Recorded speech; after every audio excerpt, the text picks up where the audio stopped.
Imagina un mundo donde Steve Jobs nunca regresó a Apple, un mundo donde las luces de un proyector y no las de un escenario corporativo definieron su destino. Todo comienza en una sala oscura de proyecciones en Emeryville, con los primeros bocetos de Toy Story iluminando la pantalla. Allí, Jobs contempla no computadores ni teléfonos, sino marionetas digitales que parecen respirar. En ese instante, algo se quiebra en su interior. Una certeza silenciosa de que, si el futuro existe, será contado en historias animadas y no en dispositivos brillantes. Esa es la grieta del tiempo, la puerta hacia un universo paralelo. En nuestra realidad, Jobs regresó a Apple en 1997, transformándola en la compañía más valiosa del planeta. Pero aquí, en este otro mundo, él nunca volvió. El teléfono que revolucionó el siglo nunca nació. La música digital no cambió su curso. El hombre que redefinió el diseño y la tecnología decidió quedarse en un estudio lleno de animadores, programadores y soñadores. Decidió ser productor, no profeta. Al principio fue un ascenso embriagador. Pixar, bajo su presencia constante, se convirtió en el corazón palpitante de Hollywood. No era solo un inversionista, era un dictador benevolente que exigía perfección en cada cuadro, cada textura, cada lágrima digital. La obsesión que alguna vez había volcado en los circuitos de un ordenador, ahora la vertía en los ojos de Woody, en las alas de Buzz Lightyear. Cuando Toy Story se estrenó, el éxito no fue apenas un triunfo técnico, sino la validación de que él había elegido bien. Steve se convenció de que la animación podía ser el nuevo idioma universal. Durante los primeros años, el mundo lo aplaudió. Sus discursos ya no hablaban de el ordenador en cada casa, sino de un universo en cada pantalla de cine. Las revistas lo fotografiaban junto a figuras de plástico y los periodistas lo llamaban el Walt Disney del siglo XXI. La fusión con Disney no fue una batalla, como en nuestra realidad, sino un abrazo total. Jobs aceptó un asiento permanente en el consejo directivo y se convirtió, poco a poco, en la figura más influyente de la industria del entretenimiento. Pero en el silencio de su casa, lejos de las alfombras rojas, algo empezaba a consumirlo. La creación de gadgets le daba control sobre el presente, pero las películas exigían paciencia, colaboración, esperar años para ver un resultado. Y Steve Jobs nunca fue un hombre de esperas. El tiempo para él siempre había sido un enemigo. Los años pasaron y Pixar, bajo su mando, alcanzó cumbres deslumbrantes, buscando a Nemo, Los Increíbles, Ratatouille. Cada estreno era una conquista, cada taquilla un récord. Pero en ese mismo periodo Apple siguió su curso sin él. La empresa, perdida en su propia confusión, nunca creó el iPod, nunca resucitó con el iPhone. Sus acciones cayeron, y lentamente, Apple se convirtió en una reliquia de los 90. Silicon Valley siguió avanzando sin su profeta. El Jobs de este universo alternativo no era el visionario de la tecnología personal, sino un magnate del cine digital. Y aunque el dinero lo rodeaba, aunque Disney lo trataba como un rey, cada tanto miraba su escritorio vacío de prototipos y se preguntaba, ¿qué hubiera pasado si...? En las noches, el brillo de las lámparas de Pixar lo cegaba más que las luces de Cupertino. Su rostro envejecía más rápido, sus discursos perdían fuerza. Ya no hablaba de cambiar el mundo, sino de cambiar historias. Y aunque el público lo adoraba, dentro de él crecía una sombra. Era la sombra de una manzana mordida que nunca volvió a sus manos, la silueta de un futuro que él mismo había dejado escapar. La caída comenzó en silencio. Primero fueron los rumores. Steve se volvía irascible en las reuniones, despedía directores con un gesto, cancelaba proyectos enteros porque no alcanzaban su visión. Después vinieron los conflictos con Disney. Su deseo de control absoluto chocaba con el imperio del ratón.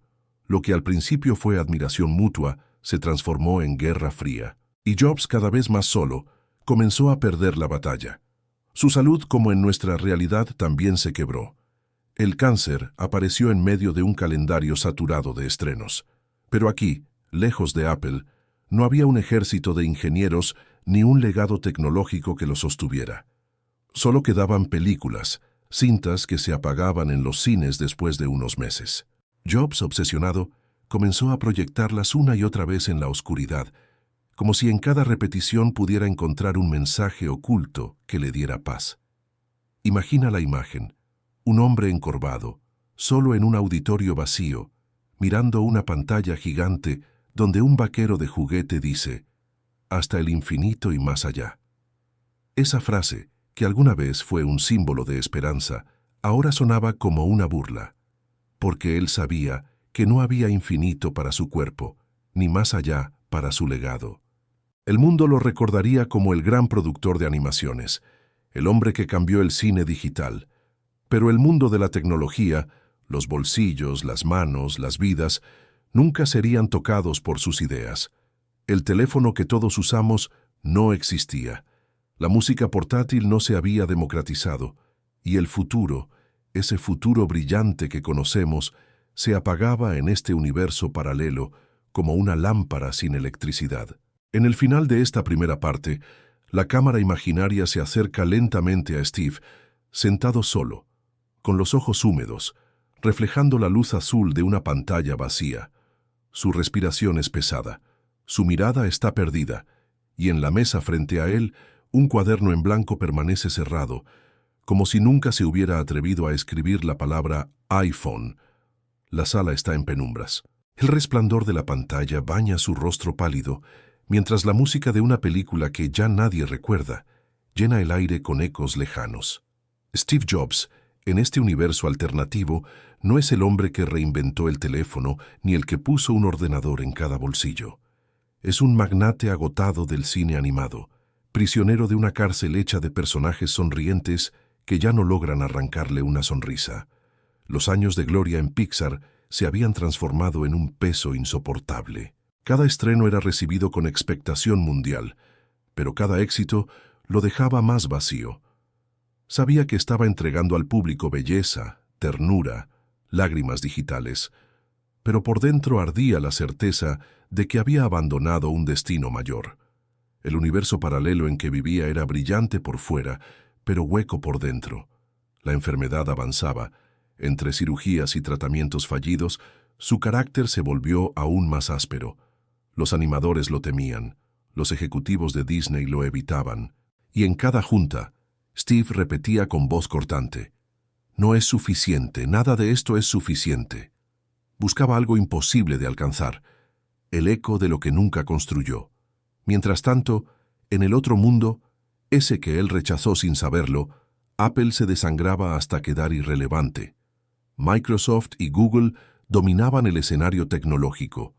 El teléfono inteligente que conocemos jamás nació.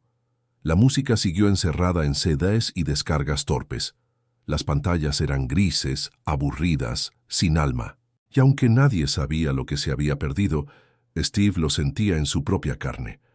Hubo un día en que se quebró por completo. Fue durante el estreno de una de sus últimas producciones.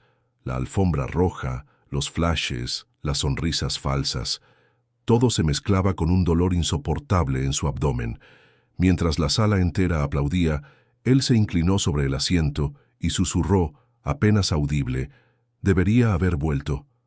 Esa frase se perdió entre vítores, pero fue la confesión más sincera de su vida. Tras aquel episodio, dejó de aparecer en público. Se refugiaba en su casa, rodeado de proyectores, viendo una y otra vez las mismas películas que lo habían convertido en mito. Woody, Buzz, Nemo, Wall-E. Cada personaje parecía mirarlo con compasión silenciosa.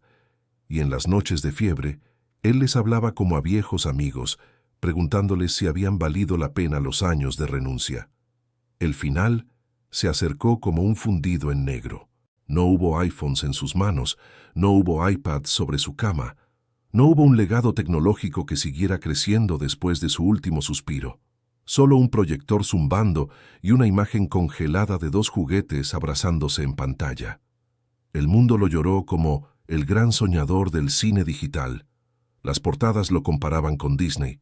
Las academias de Hollywood le rindieron tributo, pero en los pasillos fríos de Cupertino Una empresa apagada seguía respirando apenas, como un fantasma sin rumbo. Allí, en ese silencio, se escondía la pregunta que nadie se hacía. ¿Qué habría pasado si Steve hubiera regresado? La respuesta estaba en esa escena final, íntima y brutal. Una mesa vacía, un cuaderno cerrado, y sobre la tapa, una manzana mordida dibujada a lápiz, tan torpe y pequeña que parecía un garabato infantil. Esa manzana nunca se convirtió en el símbolo de una revolución. Nunca iluminó los bolsillos del mundo. Se quedó allí, solitaria, en la penumbra de una casa donde un hombre murió sabiendo que el universo que eligió lo había privado del universo que podía haber cambiado todo. Y así termina este relato. Con una pantalla en blanco, un proyector que se apaga y un silencio que lo cubre todo. Porque en este mundo alternativo, Steve Jobs no nos dio el futuro. Solo nos dejó historias animadas que flotan, como juguetes perdidos, en un océano de lo que pudo haber sido.